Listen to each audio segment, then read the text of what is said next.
So we're here with J. Douglas, Juno nominated artist from Toronto. I came from an environment where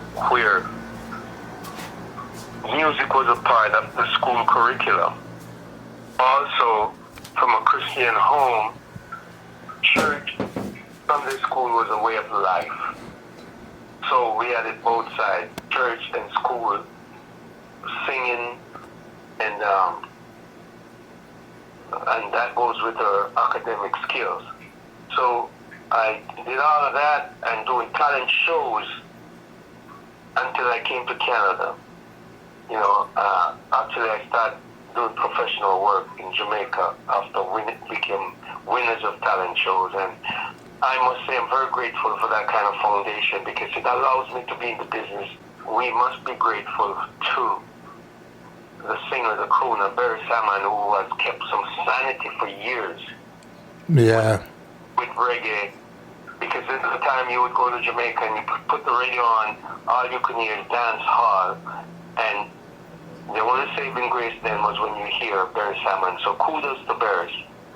And we have to look back and know what the history and our history is all about, because in the past years, you have guys like Jacob Miller, Bob Marley, Peter Tosh, Freddie McGregor, all these great singers, Burning Spear. What they had in common was spirituality and reverence and respect for reggae music.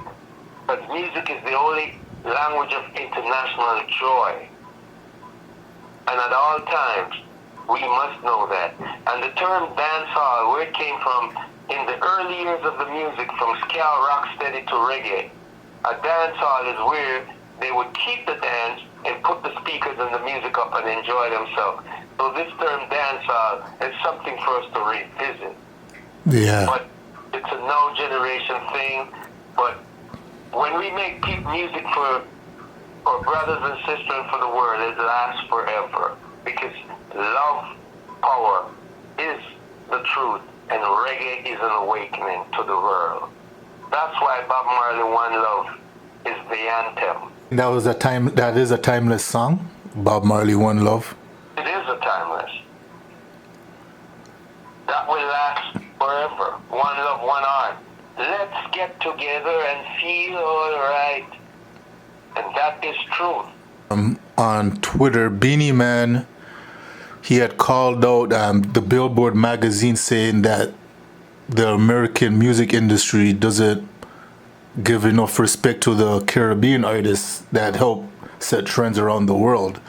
Brought it up because he was left off the cover along with Bounty Killer for a cover story about that. I don't know if you know about the Versus competition that happens on Instagram Live, where they have artists celebrate their catalogs by basically battling each other, but it's like all in fun, and then the artists have their followers choose who won the battle. Right. But the cover, they didn't put Beanie or Bounty Killer, but they put all the artists that's been participating in it over the weeks. So right. Bounty called it out and said that Jamaica especially has artists that influence the world, but he believes that the industry in America and elsewhere, they don't give enough respect to the artists from the islands. Do you agree with that? I was not aware of it. Thanks for bringing it to my attention. And I really appreciate you bringing it to my attention. But let me say this to you, my brother. Music is a gift from God, the Most High Jah. Yes. It's not my music, it's for us. In other words, I am a messenger of peace and love. And when I move to the next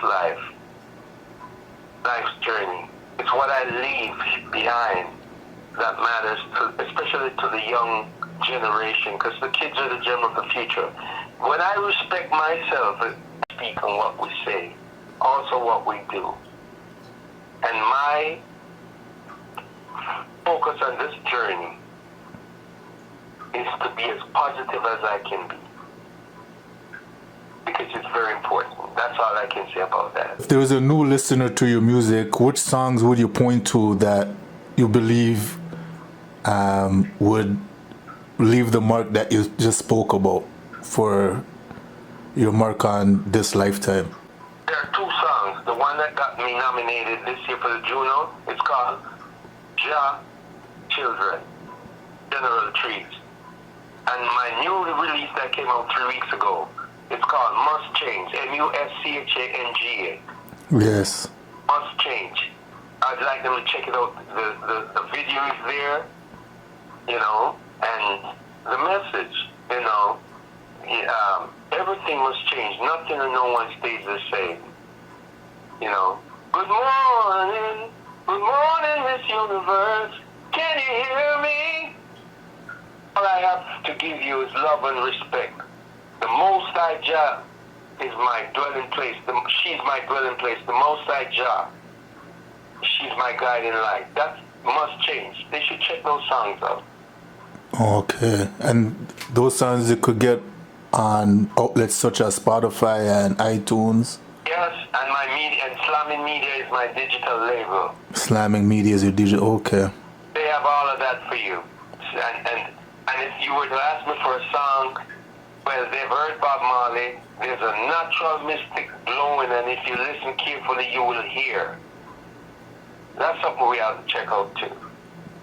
Okay. Get the kind of messages that you have for your music. What are your thoughts on the current situation with the Black Lives Matter and the uprisings in America and across the world, actually? Do you feel more artists should have their music with content that relates to issues going on in the world? Yeah, we should. Because my take on it, it's a very good question. My take on it is that Mother Nature is the greatest teacher there is. And the teacher will be there when the students show up for the lessons. We are spiritually connected. We cannot ignore what the power of Jah means. We have to be connected. Too much disconnection. Yeah. We can say all that we want to do. And rightly so, more power to those young people out there here to see the truth, speak the truth, live the truth. Where are we going? Where is the love to be found? You want to tell me that I was created to exploit you and I'm supposed to have it all for myself and throw a little crumbs at you when I feel like, hey, don't get me started. Yeah. No, that's reality. Wouldn't you say that? Yes, that is very true. Well, that's my take. What do you say inspires you for when you're making your music? What inspires me is freedom to appreciate what the Creator has given us. The freedom to be alive, to be vertical, dare rise. The freedom to connect with this beautiful, lovely universe, and the freedom to share with my brothers and sisters, to bring joy, happiness, and truth. But more than anything else, for the kids, they are the gem of the future. What are we telling them? What are we giving them? What are we sharing? What are we teaching them? We don't want to confuse them. They're so beautiful. But we have to give them love. Hug them. Give them love. So create the music for them. Do you find it's hard to reach the kids with positive music, with all the different types of music out there with the different images? Or do you believe that the message of love will just permeate through all of that negativity? You know, it's another good question. We live in a world of plurality. You have good, you have bad. You have hot, you have cold. You have sweet, you have sour. Both. We have to create a balance. In this journey of life, there will always be plurality. But we have to create a balance. So when I make positive music, love, reality, the forces will take it to those of who are ready for it. And we have to still keep thinking positively for it. So all is not lost because might cannot defeat right. So I'm very positive, happy. Because the power of love is the greatest power there is, my brother. I know it's a struggle sometimes when you're doing conscious music to try to match the commercialism of the music industry to sell records. Right. So I was just wondering how you balance that. And it's funny, sometimes I go for long walks in the park, and boy, that helps me a lot. And the next thing that helps me a lot, I got a CD player in my car, and I drive, and sometimes I have the track for the music, and I drive and just listen, and the melody and the lyrics come like you never believe. If I'm alone in that vehicle, it means so much. Going for long walks. Yeah. Oh yeah. And sometimes I wake up to go to the washroom like 2-3 o'clock before daylight, and I lie down, and so many things come in front of me. I have to get up, document, write all of that. It comes in so many different forms, but it's a beautiful moment. Okay. So, where do you see the music industry going from here, and your part in it? Well, I've been in this business for a long time, and I've always been true to myself, and with the music, I love the experience that I've received over the years, like working with great artists such as Houston, the mother for Whitney. I've worked with so many,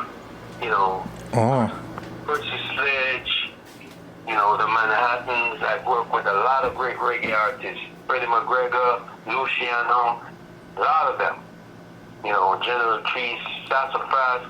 I've worked with Marcia Griffiths, and one thing I've learned is to be humble and try to pass this on to the younger generation, because we have a lot of young talented artists right now looking for direction and purpose. So we need to create a haven for the young artists and get them ready for the future. The simple thing is teaching them how to hold the microphone properly in their hand.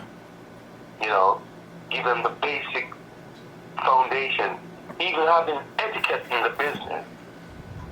So with all of these, qualities, there's a good journey ahead of us with the music. And, I don't expect it to be the same as when I did it 20, 30 years ago, but we must continue to respect the foundation of the business, the great artists of the past, Aretha Franklin, James Brown, Bob Marley, all these great artists. Yes. And use it to make ourselves better human beings, better people. For example, Nelson Mandela, while he was in prison for so many years, one of his strongest force and support was reggae music, and he spoke about it. Most freedom fighters, they're in prison.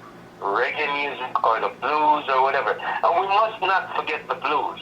The blues, had not been for the blues, we would not have had reggae. We would not have had reggae music today. We would not have reggae music today.